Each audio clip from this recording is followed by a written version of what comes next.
시장의 문을 쉽게 열어보는 주식학개론 시간입니다. 11월에 처음으로 인사를 드립니다. 최근 줄곧 말씀드렸던 미국의 대선이 이제는 코앞으로 다가오면서 증시의 불확실성은 커지고 있습니다만 일단 오늘 우리 장의 흐름은 아직까지요 상승 흐름이 전개되고 있습니다.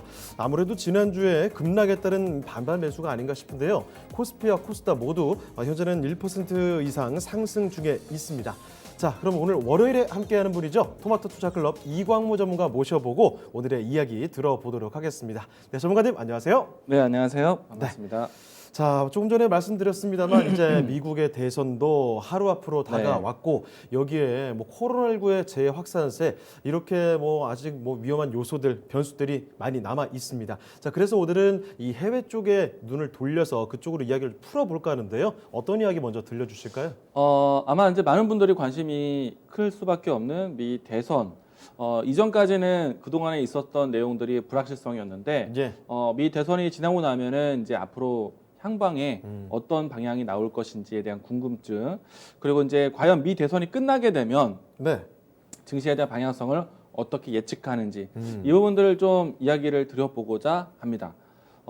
일단 어느 후보가 될지 사실 아직은 몰라요. 그렇죠? 뭐 확실하게 이야기할 수 있는 사람이 뭐 그 누구도 없지 않을까 이런 생각 들어요. 앵커님 생각에는 어느 후보가 될 것 같나요? 아니 이게 여론조사 결과 이런 것들 보면은 바이든 후보가 좀 우세하다 이런 얘기가 있지만 네. 그럼에도 불구하고 경합 지역도 많고 그래도 트럼프가 결국은 이길 것이다 이런 전망도 꽤 있더라고요. 아직 잘 모르겠습니다 저는.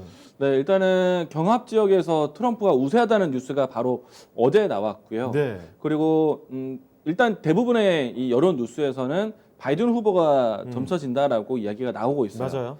맞아요. 그래서 좀 어느 장단에 맞춰야 될지는 모르겠지만 예. 일단 많은 뉴스에서는 바이든 후보가 많게는 10포인트 이상 차이가 날 것이다라고 얘기가 예. 나오고 있으니 바이든 후보가 된다라는 생각을 먼저 해보면 어떨까라고 생각을 합니다. 일단 바이든 후보가 되는 거나 트럼프 대통령이 됐을 때 증시에는 어느 후보가 좀 더 도움이 될까요? 글쎄요, 그거 네. 쉽게 얘기하기 좀 어려울 것 같은데요. 아무래도 그런데 바이든 후보가 됐을 때 조금 달라지는 게 있지 않을까요, 명확히? 그린 뉴딜이라든지. 사실 그동안에 이제 주도권에 대한 키는 네. 협상에 대한 제의는 민주당 쪽에서는 굉장히 우호적으로 뭔가 좀 더 이 정책에 대한 부분들을 공격적으로 제시를 했고 예. 그 부분들에 대한 주도권 키를 가지고 있었던 거는 트럼프 대통령이기 때문에 아마도 트럼프 대통령이 당선이 된다라면은 그 주도권에 대한 키를 좀 더 강하게 휘두를 수 있겠죠. 그리고 그동안에 민주당과의 정치적인 공방이 끝날 수도 있기 때문에 네. 트럼프 대통령이 당선이 된다라면은 증시는 좀 단기적으로 뭔가 예를 들어서 정치적인 퍼포먼스를 기대할 수 있기 때문에 예. 가장 쉽게는 이 경기 부양 정책에 대한 효력이 바로 즉시 나올 수도 있기 때문에 증시에 대한 모멘텀으로 좀 작용하지 않을까라고 예상을 해볼 수도 있겠거든요. 조금 더 뭐 안정적으로 네. 작용을 할 수 있겠다 이런 생각이 맞아요. 근데 만약에 이제 바이든 후보가 되었을 때 네. 증시에 대한 반대적인 형상이 나올 수 있느냐? 저는 또 그건 또 아니라고 봐요. 왜냐하면은 바이든 후보가 되었기 때문에 예. 이전에 있었던 정부의 이 지지부진했었던 지연됐었던 경기 부양 정책에 대한 이야기들이 차기 대통령에 대한 이제 이미 이제 당선이 된 상태에서 이제 임명이 이제 기다리는 이치이기 때문에 예. 아마 현재 있는 이 트럼프 대통령의 임기 기간이라도 아마도 차기 대통령에 대한 정책이 좀 더 크게 발휘되지 않을까. 그러면은 결국에는 불확실성했던 경기 부양 정책에 대한 내용들이 사실 미 대선 이전까지 계속 끌려왔었어요. 예. 불확실성했습니다. 그런데 미 대선 이후부터는 이제는 기대감으로 전환될 수 있기 때문에 증시에는 사실상 트럼프 대통령 또 바이든 후보 모두 어떤 후보가 되더라도 좀 긍정적인 움직임이 나오지 않겠는가? 굳이 어떤 후보가 돼도 나쁠 것은 없다 이거군요. 네. 근데 이제 우리가 이제 어느 후보가 되었을 때 어떤 이 정책에 따라서 어떤 섹터의 힘이 더 클 것인가에 대한 생각을 해보잖아요. 예. 바이든 후보가 된다고 했을 때 우리가 친환경 에너지 관련된 종목들에 대한 움직임들을 굉장히 기대를 해봤습니다. 아마도 이제 바이든 후보가 된다라면은 그 부분이 좀 더 부각이 되지 않을까 생각을 하고 있고요. 예. 그러면 트럼프 대통령이 된다라면 어느 분야 쪽이냐면은 과거에서부터 해서 이 힐러리와의 정책 대결 또 지금 바이든 후보의 정책 대결에서도요. 인프라 투자에 대한 부분들 또 에너지 또 금융 이와 같은 좀 친기업형이 좀 크다 보니까 네. 아마도 이제 그 우리가 알고 있었던 트로이카와 같은 산업들이 주목을 받을 가능성이 크다라고 생각을 합니다. 네. 그리고 또 한 가지가요. 어느 후보가 되더라도 경기 부양 정책에 대한 효과를 기대하고 있다라면은 경기 부양 정책의 가장 큰 의미는 코로나를 극복하기 위한 위기 대처 정책이거든요. 네. 경기 부양에 대한 의지가 더 크고 일자리 창출에 대한 부분들이 크기 때문에 어느 후보가 되더라도 인프라 투자에 대한 관점은 있을 수밖에 없다. 예. 좀 관심 있게 보시면 좋을 것 같고요. 다만 이제 미국 대선이 끝나고 난 다음에 시장에 대한 위치가 올라갈 것이냐 떨어질 것이냐에 대한 관점 올라가는 얘기를 많이 해드렸는데 네. 사실 이제 걱정되는 단계가 좀 있습니다. 아무래도 이 지금 전체적으로 이 코로나 확진자 수가 너무나 급증하고 있다 보니까 맞아요. 이제 본격적으로 코로나의 이슈에 집중하게 될 거예요. 예. 그러면은 이 미 대선이라는 이벤트가 지나고 나서 코로나에 집중한다. 그러면 우리가 자칫 2, 3월 달에 있었던 코로나 위기설에 대한 부분들이 좀 부각이 될 수도 있어요. 지금 코로나와의 전쟁이 그러니까 2차전 아니겠습니까? 네, 맞습니다. 근데 다만 이제 저는 관점이 좀 달라요. 왜냐면은 미 대선이라는 이벤트가 지나고 나면은 네. 이제는 미 대선이라는 이제 키워드보다 이제 차기 대통령에 대한 정책이라든지 과연 정부 정책, 그러니까 경기 부양 정책은 언제 나올 것인가 이게 네. 가장 클 것 같고요. 근데 조금 전에 이야기 드린 것처럼 어느 후보가 되더라도 이전에 있었던 경기 부양 정책에 대한 불확실성이 이제는 기대감으로 전환될 것이다. 뭐 당연히 미 대선 이후에는 반드시 나올 것이기 때문에 네. 일단 집행하는 날짜에 대해서는 조율되겠지만은 분명히 이제 그 동안에 이제 불확실성 그리고 이 불안감에 대한 부분들은 해소될 수 있다라고 생각이 되고요. 그리고 난 다음에 이제 가장 중요한 건 이제 두 번째 네. 코로나에 대한 집중력인데 코로나에 대한 집중력이라고만 생각한다라면은 사실 좀 부담이 될 수도 있어요. 확진자 수가 너무나 급증하고 있기 때문에 예. 그런데 관점을 좀 달리 보면은 이벤트에 대한 연서 날짜 뭔가 기념비적인 좀 일정을 잡는다라면은 미 대선이라는 특정한 이벤트를 정했었잖아요. 이제는 코로나 쪽에서도 이제 이벤트에 대한 기간을 좀 정할 수가 있을 것 같아요. 네. 예를 들어서 연내에 코로나 백신이 개발이 될까 안 될까에 대한 관점으로 연말을 보낼 가능성이 있습니다. 예. 그렇게 되면은 증시에 대한 움직임들은 조금 코로나에 대한 변동성이 반복이 될 수 있지만은 한편으로는 코로나 관련된 또 이 기대감이 나왔을 때는 증시의 움직임이 나올 수 있고 네. 또 만약에 이 코로나에 대한 집중력이 좀 부담이 된다라면은 증시에 하락이 나올 수 있는데 그 말은 다시 또 코로나 백신에 대한 기대감으로 해서 증시가 올라올 수도 있다는 얘기예요. 네. 그리고 또 사실 우리 시장에서는 코로나 치료제라든지 코로나 백신 같은 경우에는 대체로 이 어떤 하나의 산업군을 만들기보다는 테마적인 형성이 좀 강하거든요. 그런데 미국 시장 내에서는 이 제약바이오 헬스케어 업종군들은 하나의 큰 산업이에요. 네. 그래서 이 제약군들에 대한 코로나 치료제 개발 기대감이 형성된다라면은 그 산업군에 대한 종목들이 움직인다. 그러면 지수의 연관성, 지수에 대한 움직임들에 도움이 되기 때문에 네. 미증시만큼은 크게 흔들리지 않을 수도 있다. 코로나에 집중력이 왔을 때. 예. 이 부분들이 좀 점쳐지고 있는데요. 물론 이제 오늘 이 밤이 지나고 미 대선에 대한 결과가 내일 우리가 딱 열어봤을 때 네. 이런 준비를 할 수 있겠지만은 좀 여러 가지 이야기들이 있죠. 이 과연 이제 미 대선이 내일 끝날 것이냐? 이 말은 무엇이냐? 선거는 내일 하지만 네. 내일 안 끝날 수도 있다는 얘기예요. 뉴스는 좀 많이 네. 나오는 내용 보셨죠? 워낙 또 초접전으로 일어나게 된다면 그렇죠. 그래서 아무래도 이번에 대선 같은 경우에는 다른 대선과 조금 다른 좀 뭔가 여운이 큰 네. 이제 대선이 될 수도 있다라고 하는데 우편 이 투표도 포함되고 또 한간에는 불복에 대한 어떤 후보자들에 대한 불복 현상이 나온다라면은 그런 가능성도 그렇죠. 네. 승복하지 않는다면은 법정 공방까지도 갈 수도 있다라는 얘기까지 나와 있어요. 근데 이게 지연이 되면은 사실 네. 이건 악재일 것 같아요. 그렇죠. 불확실성이 해소되지 않은 새로운 불확실성이 나오기 때문에 당선에 대한 표심에 대한 결과를 열어보더라도 네. 결정될 때까지는 상당히 이건 불확실성이 될 것 같고요. 이 문제가 없다라면은 증시는 이전에 있었던 불확실성이 사라진다. 그렇죠. 미 대선이라는 이벤트가 사라지기 때문에 저는 오히려 좀 증시에는 좀 더 우리가 이 시장에 대한 경기 상황에 대한 부분에 대해서 더 집중할 수 있지 않을까 생각을 합니다. 그러면 승부가 날 거면 명확히 났으면 좋겠다 이렇게 생각하시죠. 그렇죠. 그 부분이 오히려 더 좋은 거겠죠. 예.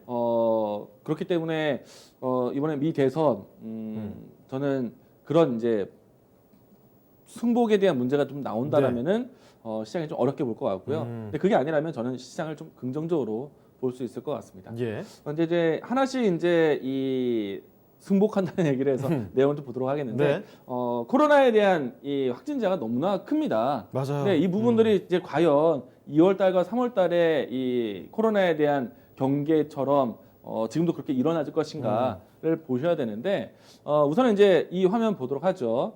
미국의 대선 과정이니까 미국의 이제 코로나 확진자 수를 좀 보도록 하게 되는데 뒤에 보시는 이 그림 막대 그래프 같은 경우에는 확진자 수에 대한 추이거든요. 네. 그러니까 이건 일간 이제 확진자 수에 대한 추이입니다. 신규 확진자. 지금 거의 뭐 기록적인 숫자를 보이고 있잖아요. 맞습니다. 예.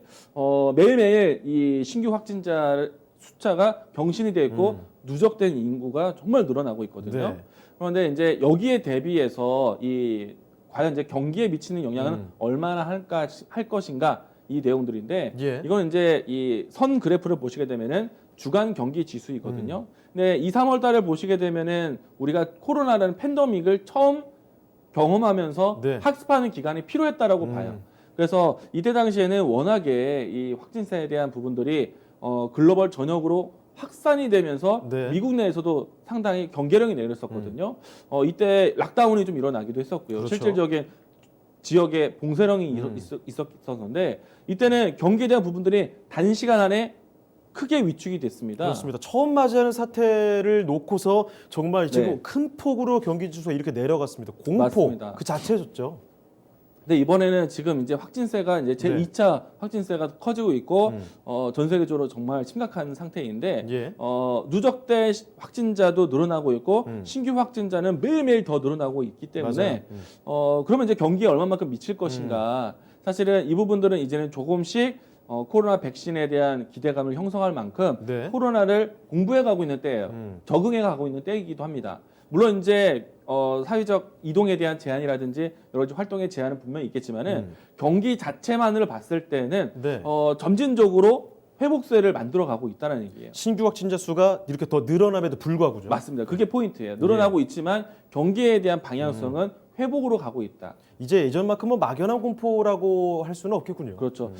아마도 기업의 입장에서 물론 이제 작은 이 자영업자라든지 일반 서민들이 느끼는 것이 아니라 예. 전체적인 글로벌 경기를 따져 보기 위한 큰 기업들에 대한 위치에서는 여기서 더 이상 머무를 수가 없겠죠. 네. 계속해서 뭔가 계속 해법을 찾아가기 위한 활동을 진행한다는 얘기고 예.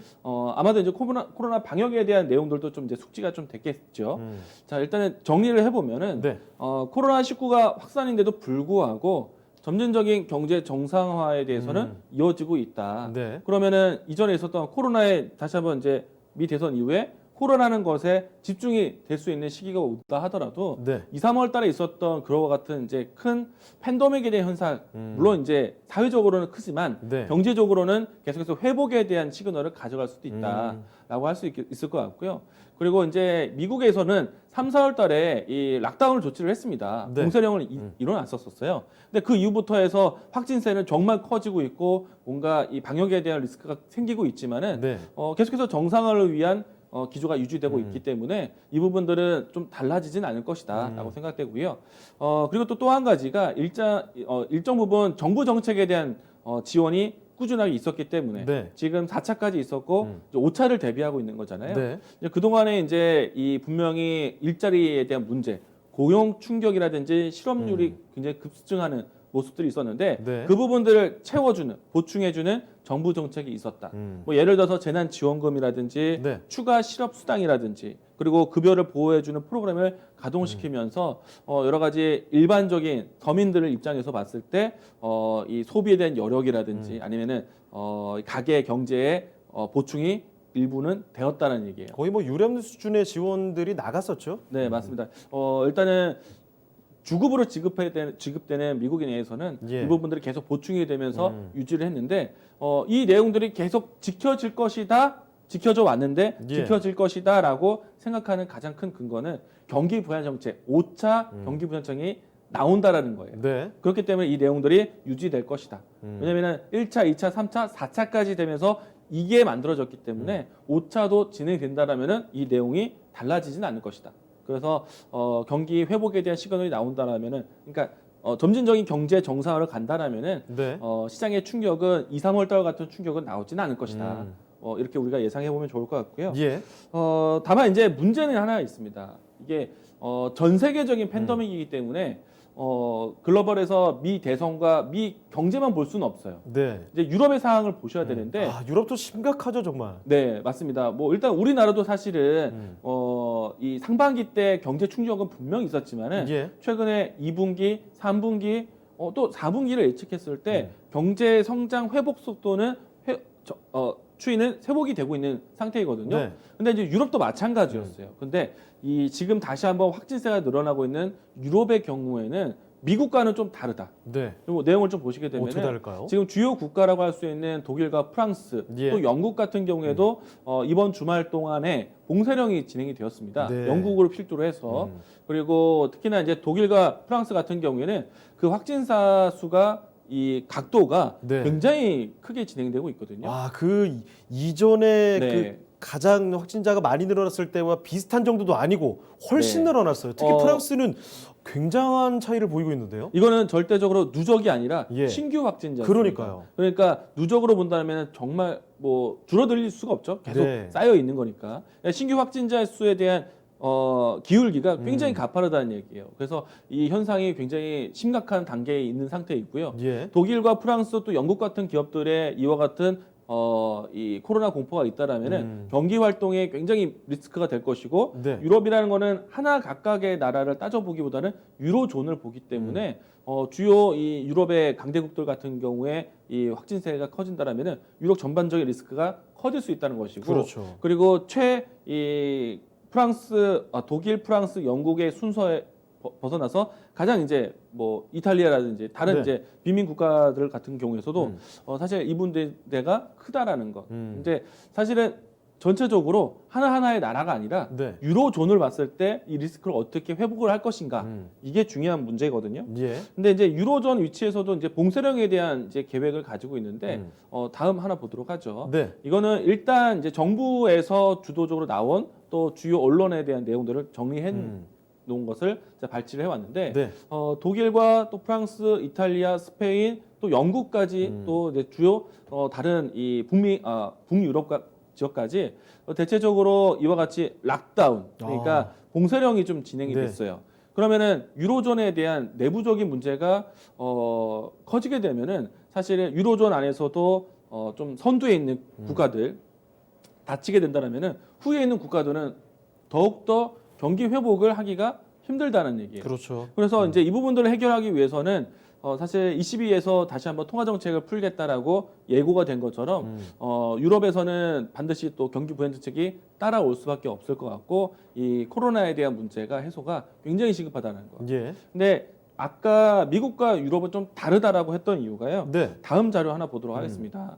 일단은 유럽의 전체적인 국가들과요, 그리고 또 미국과 비교를 해보겠는데, 예. 보시게 되면은 정부의 정책으로 해서 나와 있는 보조금의 양, 그리고 서민들이 가지고 있는 짊어지고 있는 뭐 대출이라든지 보증액 같은 이런 리스크, 예. 이걸 이제 GDP 대비해서 이제 비율을 따진 것인데요. 금액적 차이는 아닙니다. 네. 비율을 따졌을 때 지금 대출과 빚 보증, 이거는 가계부채라든지 이런 이제 부담을 느낄 수 있는 내용들이에요. 네. 그런데 지금 이제 정부의 보조금으로는 충당이 안 되는 거죠. 근데 미국 같은 경우에는 맨 오른쪽에 보조금에 대한 역할이 더 크게 잡혀져 있어요. 그러네요. 그러니까 여유가 지금 있다는 유일한 거예요. 케이스 아닌가요, 지금 네. 미국이? 그러니까 위치가 완전히 다르죠. 그러니까 여기에서는 몇몇 국가들, 예를 들어서 네덜란드라든지 스웨덴, 뭐 노르웨이 정도의 북미 지역들은 아직까지는 그 추이가 여유를 좀 만들 수 있겠지만은 예. 나머지 전반적인 국가들은 여유가 없다는 얘기예요. 특히 이탈리아의 경우에는 대출 및 보증 이 수치가 네. 너무 높습니다. 차이가 굉장히 큰 네. 거죠. 그러니까 비율적인 부분들인데 그에 비해서 미국은 이 여유가 있다는 얘기예요. 네. 그러니까 정책을 기다릴 수 있는 여유가 있다라는 거. 그러면은 이 부분들을 본다라면은 지금 유럽 국가에서는 굉장히 정부 정책에 대한 부분들이 굉장히 필요하다. 음. 경기 부양 정책이 굉장히 필요하다. 그만큼 조금 더 심각한 상황이라고 봐야 되겠군요. 긴급한 거죠. 예. 여기는 긴급한 상태이고 미국은 조금 여유가 있다. 음. 그러니까 상황이 좀 다른 겁니다. 네. 그래서 만약에 미 대선 이전에 만들어졌다면 더 좋았겠지만 미 대선 이후에도 이와 같은 이제 추이를 본다면은 아직은 여유가 있다. 네. 그리고 아마도 이제 기간이라고 어떤 기간을 설정할 수는 없겠지만은 코로나 미 대선 이후에 경기 부양 정책에 대해서는 확정적으로 우리가 예상하고 있기 때문에 그 기간에 대한 연출되는 그 기간까지는 미국에 대한 여유는 좀 있을 것이다라는 거 좀 참고하시면 좋을 것 같고요. 예. 다만 이제 이런 기조가 있는 상태에서 미국과 유럽의 코로나 19에 대한 이 내용들을 비교했을 때 미국에 대한 이제 경기 부양 정책에 대한 우리에 대한 좀 기다림은 괜찮을 것 같고 네. 다만 이제 미국과 유럽의 주요 국가에 리스크가 생긴다라면은 선진 국가의 리스크가 되는 것이거든요. 근데 다만 이제 그래도 그럼에도 불구하고 경기에 대한 회복세는 유지되고 있다. 그러면 어떤 관점으로 갈 것이냐? 경기 부양 정책이라는 거는 당연히 다시 발휘될 것이기 때문에 예. 시장에 대한 자금 이동이 어떻게 될 것이냐? 다음 자료 하나 보도록 하겠습니다. 제가 이제 지난주에 사실은 이 금요일장 오후장에 우리 증시가 급격하게 한번 조정을 보이는 가운데 네. 급격하게 이제 외국인의 매도세가 나오면서 지수 하락이 연출됐어요. 예. 금요일장에. 근데 그때 당시에 이 요인들을 살펴보게 되면은 미국 지수 선물이 급격하게 빠지면서 네. 외국인 자본 이탈로 같이 이어졌거든요. 근데 그 부분들이 미국 내에서 지수에 대한 변동성이 커지다 보니 그래서 이 미국에 대한 그러니까 글로벌 자금들이 일단 회수를 만들게 되는 거죠. 네. 그래서 미 선물에 대한 지수 변동이 굉장히 미 대선 이전까지는 중요한 변수겠다라고 생각을 해왔고, 근데 다만 이제 전체적인 좀 기간을 봤을 때 오늘은 미 선물 지수가 흔들리진 않고 있어요. 예. 제자리에 그대로 있어요. 그래서 외국인의 특히 코스피 쪽의 외국인의 수급 동향 보시면은 큰 움직임이 없습니다. 그러니까 미 선물을 따라가고 있다는 얘기예요. 네. 이 부분들은 아마도 미 대선의 결과 나오기 때까지는 진행이 될 것 같고요. 그래서 지난주의 내용을 계속 봤을 때 예를 들어서 이제 우리 시장에 대한 자금 이탈을 생각했다라면은 오늘도 사실 자유롭지는 않았을 텐데 네. 오늘은 이제 이런 부분들이 유지가 되는 걸 보면서 시장에서 해석 어떻게 하고 있냐면은 글로벌 이제 펀드 자금에 대한 리밸런싱이 나오고 있다. 뭐 예를 들어서 미 선물에 대한 움직임에 대해서 굉장히 추정을 하고 있기 때문에 예. 패시브 자금들이 리밸런싱을 위해서 나가는 거죠. 예, 그러니까 이거는 이제 결국에는 미 선물에 대한 위치를 추정하는 거기 때문에 결국에는 이제 미 선물에 대한 움직임들이 회복이 되려면은 다시 또 돌아올 수 있는 자금이라서 이건 어렵게 보진 않는 거예요. 예. 근데 이제 여기서 보시게 되면은 우선은 이제 지역별로 해서 이 주식형 펀드의 순유출 추이에 대한 내용들인데 어떻게 움직여가고 있는가? 그렇죠. 최근의 내용들을 보시게 되면은 선진 국가에서의 주식형 펀드에서는 순유출이 나타나고 있고요. 네. 그리고 이제 이 신흥 시장에서는 순유출에 대한 추이가 사실 없어요. 크지 않습니다. 그러니까 들어온다 안 들어온다에 대한 포인트가 아니라 순유출 펀드에 대한 펀드에 대한 자금 이탈이 네. 신흥국 쪽에서는 없다는 얘기예요. 그러니까 이 내용들은 대부분 선진국에서 나오고 있는데 그러면 그 자금들이 어느 순간에는 다시 또 회수가 될 수 있다는 얘기예요. 네. 근데 그 회수에 대한 포인트가 다시 한번 선진국에서 선진국으로 들어갈 것이냐, 선진국에 나왔던 자금들이 신흥국으로 들어갈 것이냐, 이걸 또 봐야 되거든요. 예. 이제 제가 다음 자료 하나 보도록 하겠습니다.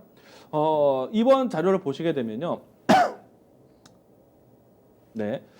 신흥국 쪽에 자본이 유입되고 있다라는 도표를 제가 가지고 왔어요. 네.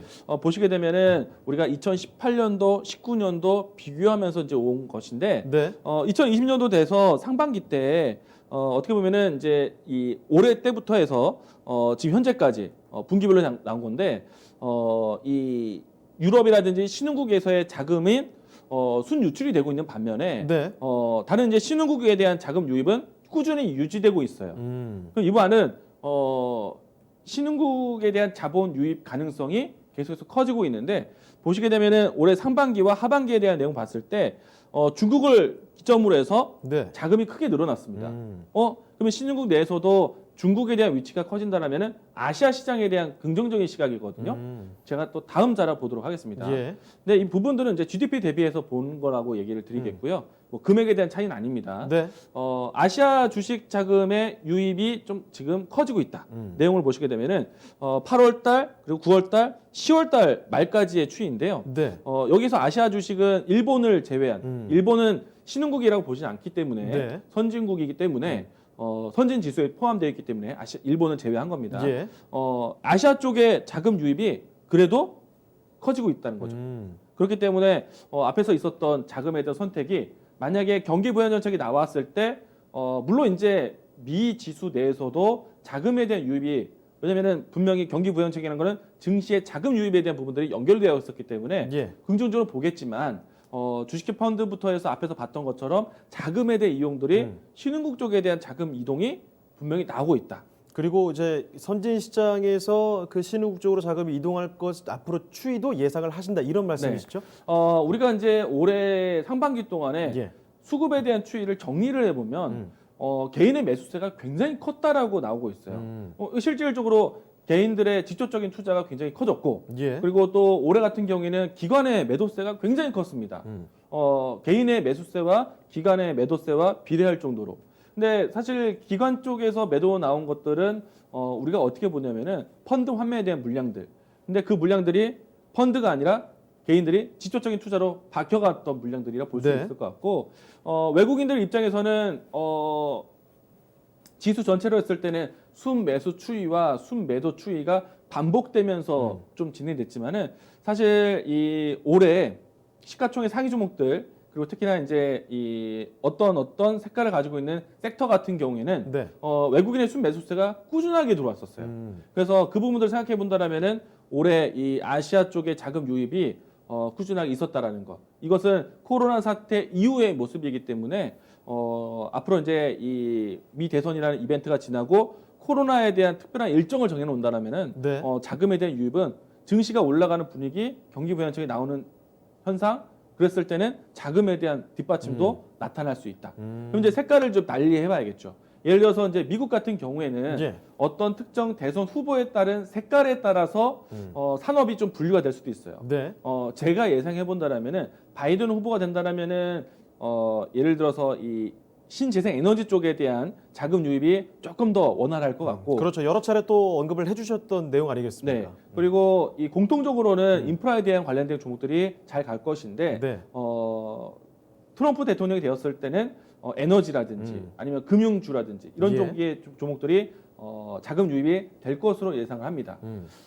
그러면 이제 물론 이제 이 상황 속에서 실적이 되는 기업들에 대해서는 또 배당 성향까지 봤을 때 자금 유입이 될 것 같고 이거는 이제 우리나라라든지 신흥국도 마찬가지가 될 것 같은데 네. 만약에 이제 신흥국에 대한 자금에 대한 색깔을 조금 더 부각을 한다라면은 신흥국 같은 경우에 자금이 유입된다는 거는 증시가 조금 더 활성화되었을 때 신흥국에 대한 자금이 좀 더 확대가 되는 거거든요. 네. 근데 지금은 그런 환경은 아니에요. 왜냐하면 코로나 사태이기 때문에 다만 이제 그래도 자금에 대한 색깔을 좀 봤을 때 투자에 대한 성향 자체는 아시아 증시에서 배당을 줄 수 있는 회사, 아시아 증시에서 안전한 회사를 선택하지는 않습니다. 예. 이런 자금들은 신흥국, 그러니까 개발 도상국 커가는 성장에 대한 모멘텀을 더 부각이 됐을 때 부수적인 투자로 가는 거기 때문에 만약에 이런 자금들이 아시아 쪽 우리 시장으로 생각해 본다라면은 성장주를 택할 가능성이 크다라고 네. 보시면 되겠습니다. 이게 좀 달라지겠죠. 네. 근데 성장에 대한 포인트를 봤을 때 어떤 섹터가 유리할 것이냐? 이제 그러면은 성장에 대한 포인트를 좀 찾아가 보셔야 돼요. 네. 제가 생각하는 성장주의 포인트는 실적으로 봤을 때 지금 내수 실적과 수출 동향이 좋았던 반도체와 자동차가 오늘 반등을 잘 하고 있는데 네. 물론 이제 실적주로 본다라면은 기업의 실적 언택트 환경에서 수익이 났던 실적 회사들을 바라보겠죠. 어느 섹터를 떠나서 예. 그런데 이제 섹터로 봤을 때 지금 반도체와 자동차가 실적이 좋다라고 평이 나 있습니다. 이쪽 섹터는 당연히 들어오겠죠. 네. 그런데 전반적인 섹터의 움직임들을 봤을 때 추이를 한번 보도록 하죠. 네, 섹터별로 점검을 해보죠. 보시게 되면은 우리가 전반적으로 알고 있는 전방산업 같은 경우에는 올해 굉장히 부진합니다. 네. 그런데 올 상반기 앞에 쪽을 보시게 되면은 코로나 사태인데도 불구하고 반도체, 가전, 자동차, 뭐 그밖에 IT 기업들의 움직임이 좋아요. 예. 이거는 색깔적으로 봤을 때 전방 산업에 대한 뭐 에너지라든지 아니면은 화학이라든지 아니면은 뭐 그밖에 이제 운송이라든지 이런 내용들이 아니라 예. IT 쪽의 색깔을 갖고 있다는 얘기입니다. 그러면 우리가 이제 자금에 대한 이동에 대한 색깔을 본다라면은 증시가 올라간다 했을 때는 IT에 대한 선택이 높아질 수 있다는 것. 이거를 우리가 가장 먼저 봐야 되겠고 예. 실적에 대한 추이를 보시게 되면은 반도체가 월등히 높습니다. 반도체는 다시 한번 또 선택이 될 수밖에 없겠고 네. 또 여기서 IT 색깔의 가장 기본적인 색깔이기 때문에 반도체에 대한 관심은 필요하다라고 할 수 있겠고요. 예. 여기에 이제 반도체에 조금 더 뒷받침될 수 있는 내용을 제가 지표를 하나 가지고 왔는데요. 예. 다음 자료 보도록 하겠습니다. 이번 자료를 보시게 되면요, 주요 이제 글로벌의 설비 투자 이 추이에 대한 내용들입니다. 네. 보시게 되면은 금융 위기 때는 경험하면서 금융 위기를 겪으면서는 설비 투자에 대한 능력이 굉장히 좀 저하되겠죠. 그리고 금융 위기 이후부터 해서 좀 회복 기조를 보여주었고요. 그리고 2016년, 17년 때 정말 투자가 많이 이루어졌어요. 예. 그리고 난 다음에 18년대 때까지는 괜찮았지만은 19년도 때는 좀 지지부진한 모습들, 설비 투자에 대한 능력이.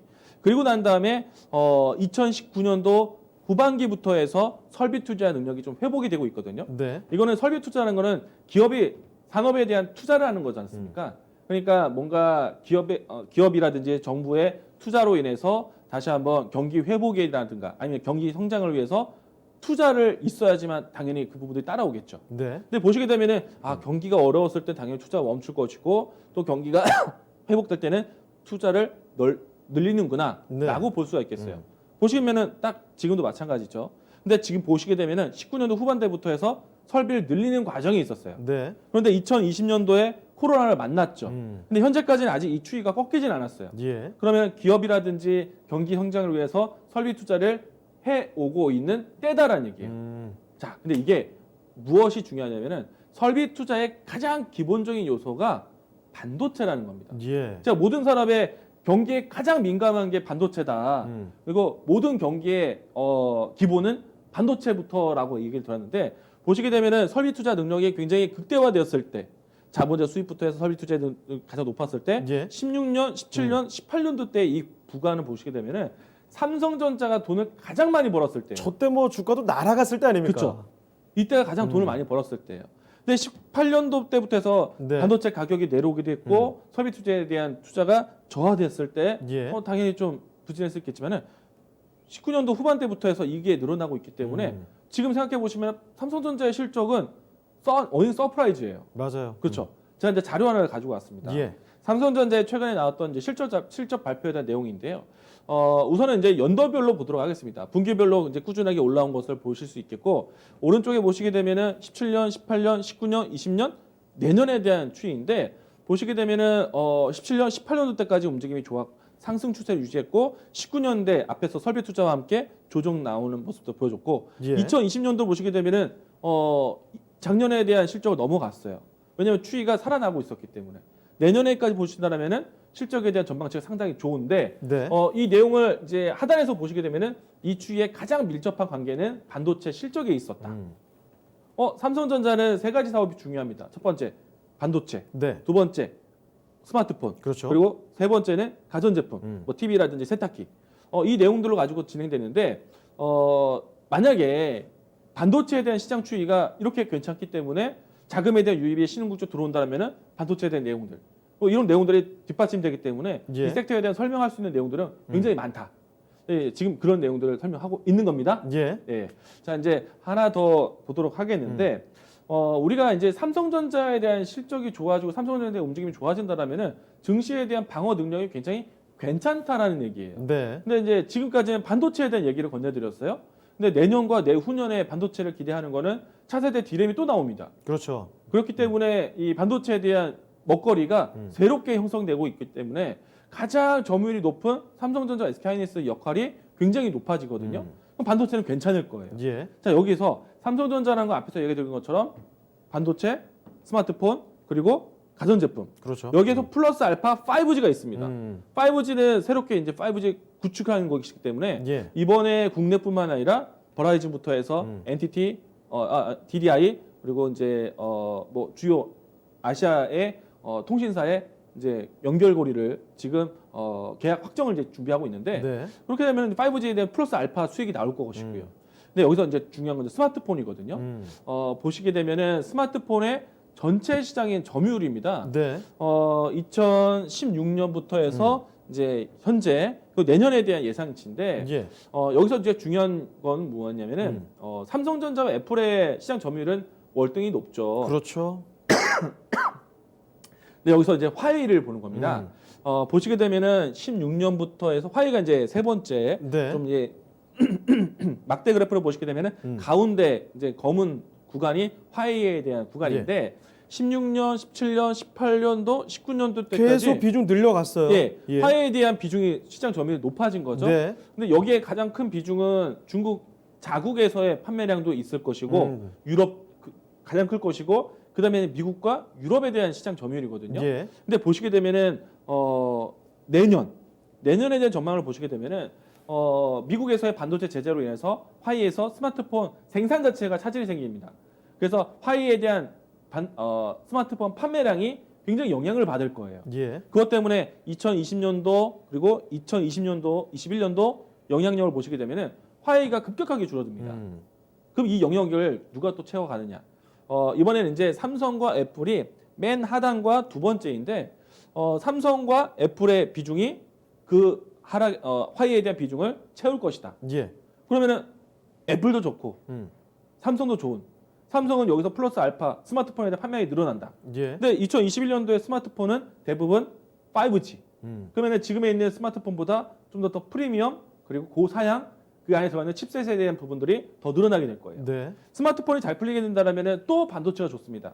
왜냐면은 서버용에 들어가는 반도체 수량보다 스마트폰에 들어가는 반도체 수량이 좀 더 우위에 있고 단가가 세고 네. 그리고 또 이제 그 밖에 화웨이에 대한 제재가 되면은 이와 같이 스마트폰 판매량이 되게 좋겠죠. 예. 그렇기 때문에 삼성전자의 실적은 괜찮다. 아, 뭐 어떻게 봐도 반도체는 꼭 들어가고 그렇죠. 삼성전자 괜찮을 수밖에 없네요. 예. 그러니까 화웨이에 대한 역할이 굉장히 줄어든다는 얘기예요. 네. 물론 이제 이 세 번째 중국의 기타 3사 오보라든지 디보라든지 오보 뭐 디포 오포 디포 같은 경우에도 영역이 좀 커지는데 네. 오포 디포 샤오미 영역이 커지는데 우리가 생각해 볼 수 있는 거는 삼성에 관련된 종목, 애플에 관련된 종목들, 오포 디포 샤오미에 관련된 종목들을 살펴볼 수도 있겠다. 네. 그러면 플러스 아파이고요. 그리고 또 반도체 같은 스마트폰 쪽 같은 경우에는 반도체에 대한 수요도 늘어나게 되는데 일단은 지금 이야기 드리고 싶은 거는 삼성전자의 반도체였고요.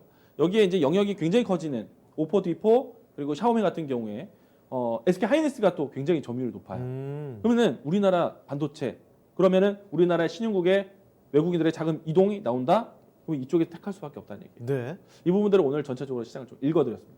네, 알겠습니다. 네. 자, 미국 대선이 사실 이제 하루 앞으로 다가왔습니다. 이에 따라서 앞으로 좀 어떤 부분에 어떤 섹터에 중심을 둘지 그런 얘기까지도 저희가 정리를 좀 해봤는데요. 자, 미국 대선 이야기 오늘 좀 처음부터 쭉 이야기를 드리고 있습니다만 마지막으로 요거 하나만 좀 여쭤보도록 할게요. 네. 아까 전에 트럼프냐 바이든이냐 일단 어떤 후보가 되든지 간에 증시에 악영향을 미치지 않을 것이다. 긍정적으로 보고 있다. 이런 말씀해 주셨는데 기본적으로 전문가님은 어떤 후보가 됐으면 좋을지도 여쭤보고 싶은데요. 저는 이제 증시에 네. 조금 더 생각을 더해서 한다면은 예. 트럼프 대통령의 연임에 성공한다라면은 네. 단기적으로 증시에 굉장히 좋을 것 같고요. 단기로 좋을 것이다. 왜냐면은 트럼프의 이야기들이 좀 더 강력해질 수 있기 때문에 네. 아마도 그 퍼포먼스가 좀 클 것 같고요. 다만 이제 바이든 후보가 된다고 했을 때는요. 장기적으로 괜찮을 것 같아요. 장기적으로. 단기로는 트럼프, 네. 장기적으로는 바이든. 왜냐면은 친기업형은 아닙니다. 네. 뭐 법인세 인상에 대한 얘기도 나오고 있고 그렇기 때문에 증시의 기업 활동에 제재가 생길 수도 있어요. 그런데 예를 들어서 이 바이든 후보의 정책적인 부분들을 생각해 본다면은 네. 트럼프 대통령의 정책들은 이미 전반적인 이미 형성되어 있는 시장들이에요. 그런데 바이든 후보의 신재생 에너지부터 해서 새로운 이제 정책들 여러 가지 보시게 되면은 새로운 먹거리 신성장의 포인트가 좀 많습니다. 그래서 주식 시장에 쓰일 수 있는 재료가 많아요. 네. 그래서 바이든 후보가 좀 더 당장 11월 달, 12월 달에 얼마만큼 퍼포먼스 나올지는 조금은 트럼프에 좀 비교될 수는 있겠지만은 예.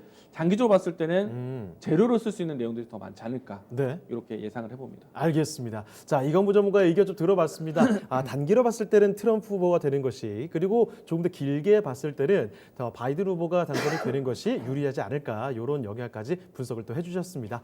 자, 그럼 오늘 도움 말씀 주신 이광무 전문가는요, 여기서 인사드리도록 하겠습니다. 네, 전문가님 고맙습니다. 고맙습니다. 자, 마무리할 시간 다가왔습니다. 지금 시장 체크를 해보니까요, 코스닥은 여전히 이제 800선 위에서, 코스피는 이제 2,300선으로 향해 가고 있습니다. 상승 흐름은 계속 유지가 되고 있으니까요, 끝까지 여러분 수익 좀 많이 보시는 현명한 대응 하시길 바랍니다. 자, 여기서 인사드리도록 하겠습니다. 지금까지 다양한 투자 판단에 대한 도움 말씀드렸습니다만, 특정 종목의 상승과 하락을 보장하지는 않습니다. 이 점 명심해 주시고요. 저희는 다음 이 시간에 다시 찾아뵙겠습니다. 고맙습니다.